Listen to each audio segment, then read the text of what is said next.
and Dr. Mrs. Benson Ejindo. Ezemogo n'ọba onye echichi. Kenelu mu Dr. Mrs. Yuyu Ejindo. Osodieme mmasị na chi nwanyị ọma nwunye Ezemogo. Ezemogo n'ọba. Patron Enugu Rangers International Football Club na USA. Ezemogo n'ọba. Ife dị n'obodo ugwu. Ezemogo n'ọba. National Patron ndị Enugu Rangers odogwu. Ezemogo ndị ọba ji. Ezemogo n'ọba. Onye eze na-ekene yi onye ọma. Ezemogo n'ọba. Chukwu ga-agọzi ezomogo n'ọba ka nke na onye njimala Atlanta Chief Uchenna Damian Isikala ka na-ebu ogidi ọ bụ na ọ bụ ụzọ ogidi onye ọzọ bụ n'ogidi ogidi anyị jenye onu dịka omemma na n'Imo onye n'Imo dike na-ekene mi kenelu ụmụ họmbụlụ nwanyị Nkiruka Isikala nwunye Isikala odogwuo tuenia dịka omemma na n'Imo Doni Chukwuemeka Iba na-emekwa abọka isete MC Intouch onye ọma onye emekwa abọ n'Enugu steeti n'Udika Isete onye nze na-ekeneghị onye ejiji tueni ya Iba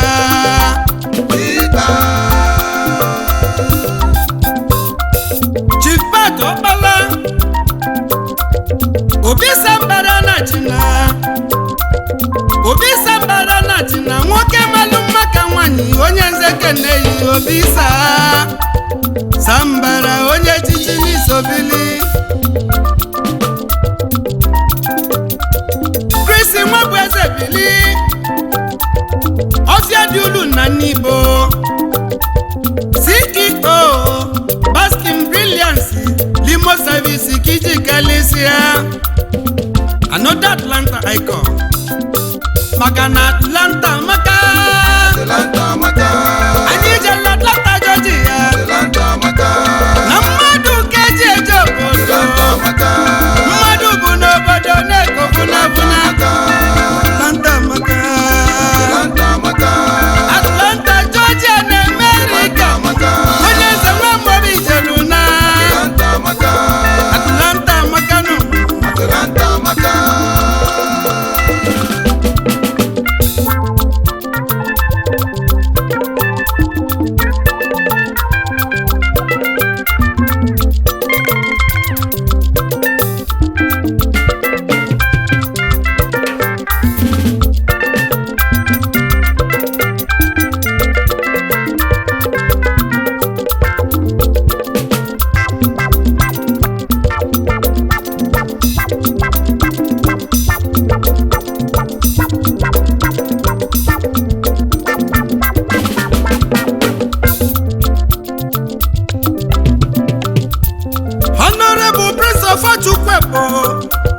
Ọchụkọ mgbada zọgbenyi nke izizi ọmọgọ n'Enugu steeti odogwuo ọkwa ịchụlụ mgbada zọgbenyi ọmọgọ n'Enugu steeti odogwuo ọkwa ibi na Abuja wele Atlanta wee mee mgbakọsị kenelu m nlọlọ gị Princess Ngozi Ofochukwuegbu Osodieme Ọchụkọ mgbada zọgbenyi onye ọma n'iji m nsọ ezi nwa Ofochukwuegbu bilio Injinia Tony Adibe Ezugo na Atlanta onye ọma n'iji mma President SD&C Incorporated General Contractors odozi obodo kenelu m lọlọ Nkiruka Adibe Ada Jizọs onye ọma ogoli malife dị n'ọsasị n'Ojogwanudi nwunye Ezugo n'iduso Managing Director Grand Royal Event Center one of Atlanta's hottest happening spot ndị nwe obodo Donald Okolo Idinze dị n'Obiakụ na-esebi ike onye obosi ụkwala kenelu m lọlọ gị Beauty Okolo nwanyị ọma n'iduso ezi nweze na obosi nwanyị ọma n'ịdị mma nweze dị efu na mba ezigbo nwunye Simento aka na-enye ọlụ na Atlanta enwe onye obosi ụkwala Simento bụ nwoke ọma Ogbuefi Mbanefo Brian Ojibe ọchịkwa ndị Enugu steeti bili ebu president n'Enugu State Organization na Atlanta Georgia ezi nwa si abudu n'ụdị n'Enugu webi ha onye ọma n'ịdị mma the gentleman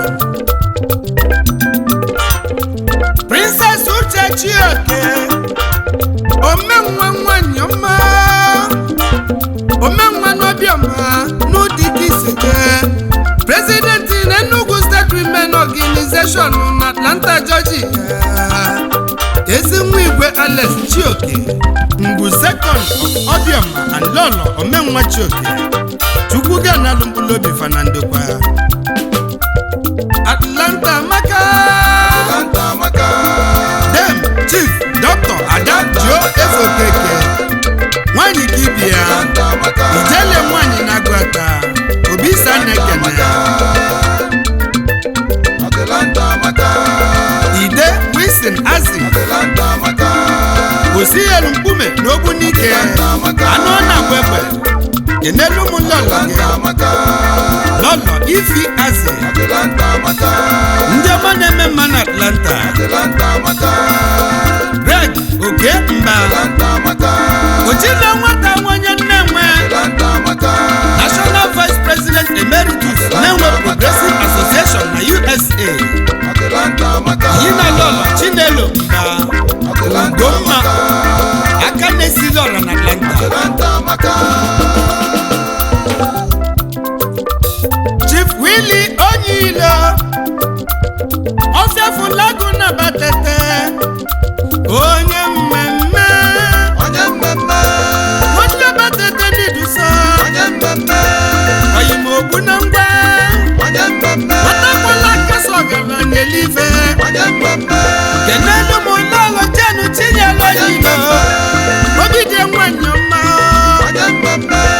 Mwanyofia Jejife Mwanyofia Niduso Ndejidili na Atlanta Ofia Fulagu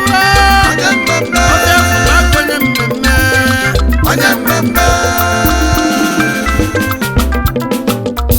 Chicago Bua Umunna Nwezogu N'Ogidi CEO Peruvia Investment Onyoma Kenelu Mu Ifi Mbadila Gobua Asampete Nwanyoma Niduso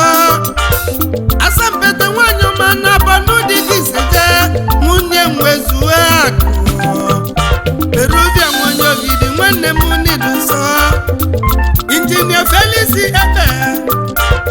Eze Mwane Nukuku Numuri Odina Nwata Buleze Kenelu Mulolo Ani Udovia Ebe Stainless Nwanyoma Woman of Honor Atlanta's favorite couple Maka Atlanta Maka Atlanta Makanu Onyeli Logic Abalogi Ndema Bina Atlanta Ndema Bina Atlanta Ameti Nwoye Ezinwa Emmanuel Nwoye Nkona Bina Nnofia Nkona Dikisi na Nnofia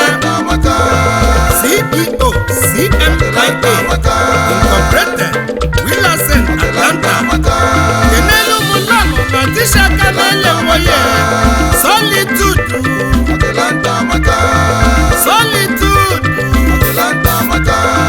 Delta Sigma Delta Incorporated Atlanta Finest Atlanta Maka Cornelius Okudilian Ezenia na Nnewe Engineer and Land Surveyor Ezenia na Nnewe Kenelu Mulolo Francisco Kamakane Ojungo Nwanyama Adabelike na Gulusibo CEO Land and Engineering Surveyor Incorporated Atlanta Maka Charles Emeka Mba Ogene na Nnewe Ataka Nwokoma Nidi Muso President Emeritus Nnewe Progressive Association na USA Kenelu Mulalo Somaka Mba Nwanyi Manari Asa Mwachali Mr. Thomas Ume Ezefa Nwokoma Nki izizi n'Osumeni gị na lala gị Lady Chibuzo Ume ibe enye nwa bilie ibe enye nwa chendi nwanyị ọma ezi nwanyị bụ ugodi ya Atlanta Maka Prince Okonkwo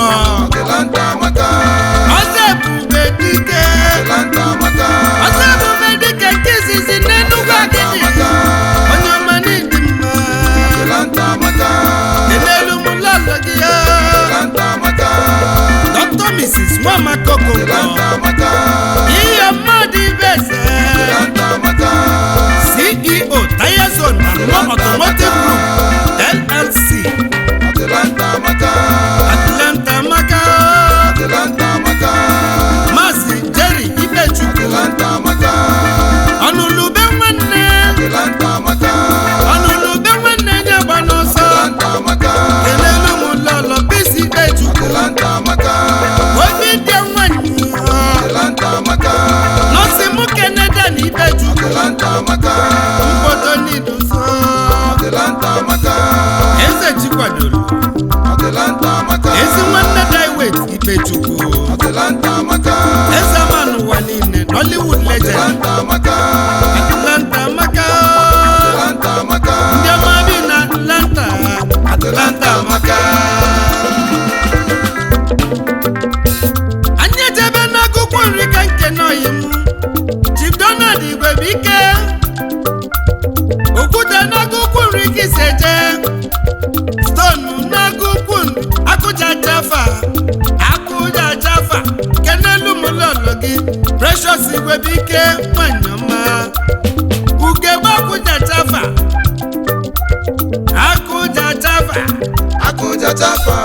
nwanyị agụkwụ nri odogwu isi m kene Valentine Mobiajulu orimili na nri onye ọma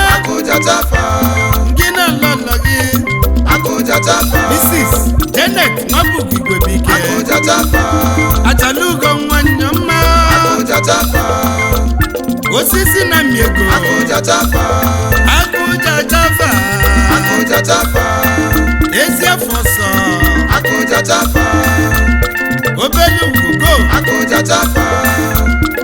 ụmụ Idejogu Miyom Gold na nri Akụja Jaffa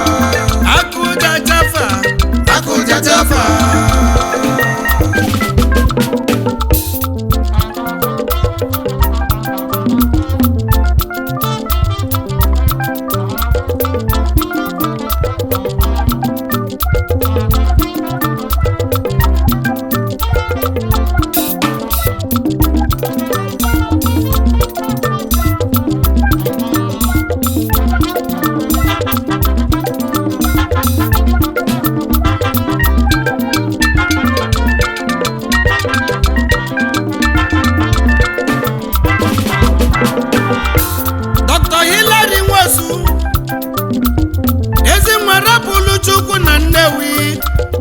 ọgbanọrịa onye ọma n'ịdị mma onye na-ekwu na onwere ifo na-eme onye ndị Nnewi ji bili na Atlanta enelu m lọlọ Antonia Mosu ọma obi dị ya dị igwesili onye ọma nwanyị bili n'iduso Chief Chidebe Okafọ eziokwu atụ egwu onye Enugu Ukwu n'Umuri n'iduso co-founder of Enugu Ukwu Association Indigenes na USA current Secretary General Association of Enugu Ukwu Washington DC Region Atlanta Maka ebe onye biko na-awachi ife onye manye akọ na-eme ndị ọma bi na Atlanta anyị jelu mmadụ kpọmute oge nnala na mmadụ kpọmune Atlanta Maka Chief Ben Uzegwu na onye ọma na Nnewi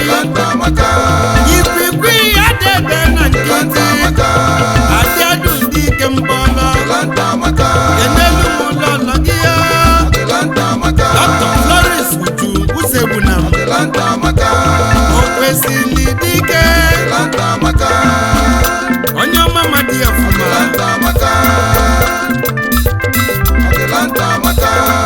Emmanuel Okoye Idani Kengo Ogidi Muluki Mafenye na Gini President Ogidi Association na Atlanta Chapter Kenelu Mulolo Nkali Mando Okoye Ndodi ya Wanyoma Ndodi Atlanta Maka Chuma Mwafo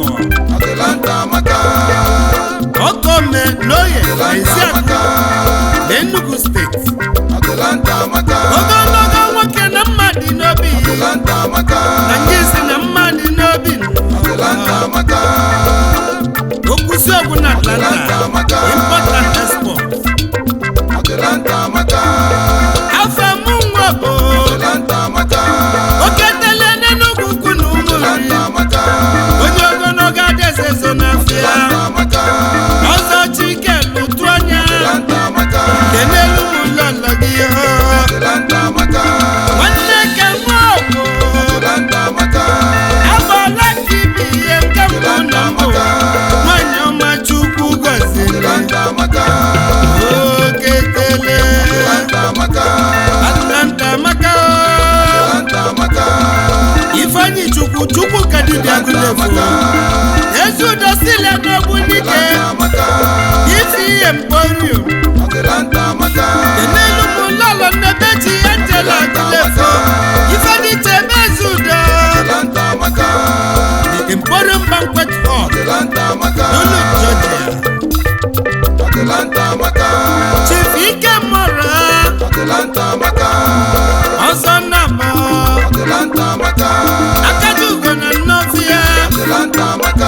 nwanne bụ ife n'ogbu n'ike ndị na-alọlọ gị Ifi Mora mmadụ iche nwanyị ọma mmadụ iche nwanyị ọma President CEO Transmart Global Unshakable Elibagwagwu Honorable Chief Nze Sam Emekodiegwu Nze Nnanyelugo of Abacha Idemili President Idemili United in Atlanta Double President Igwebike Social Club Atlanta Protocol Officer People's Club of Nigeria International Atlanta Branch CEO SAOCOM Group of Companies Atlanta, Georgia kenelu ụlọlọ gị Honorable Mrs. Azọpụta Godie Odiegwu ezigbo nwanyị kalisia ọfụlụ di ya n'anya na Abacha na Idemili ka iseje Atlanta maka Honorable Sir Chidozie Nkwọcha ọnọ n'enyi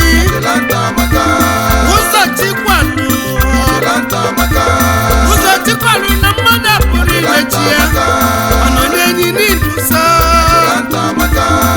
kenelu m Lady Ndidi Nkwọcha Egbo Igbo Enugu Bukisije Samson Edemkon Ogbunneche Ndu na kenelu m ụlọlọ Chisolum mbulu mma nwanyị ọma Adoma Sinise webịa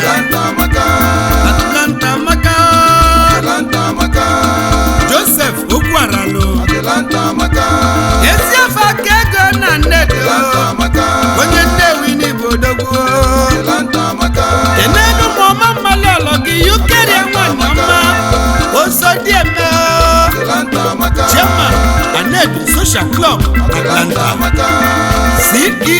Joas Global LLC Kessim Asset Service International na USA Atlanta maka